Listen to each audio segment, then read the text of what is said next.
عزتمندو مسلمانانو رونو مونږ د الله رب العالمین اسماء الحسنا مبارکه شروع کړی دي او د دې فضیلت مو هم ویلو چې څوک د الله پاک د نومونو په یاد باندې یاد کړي او بیا د دې تلاوت کوي ان شاء الله الله رب العالمین به دغه انسان جنت ته داخلي.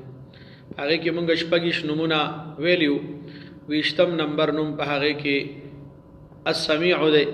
د دې فضیلت باره کې راځي چې څوک هم د چاش منځ وکي او په دغه خپل ځای باندې کینی او بیا 1500 پیری یا سمیع دغه د الله پاک نوم مبارک وای. په دغه دوران کې بده د چا سره خبرې نه کوي. الله رب العالمین نه چې بیا دغه انسان کوم دعا هم غواړي الله به تمام دعاګانې قبلې. الله رب العالمین به دغه انسان مستجاب الدعوات وګرځي. ټول مرګري ان شاء الله چې څومره هم اوري د دې نوم پابندي کوو.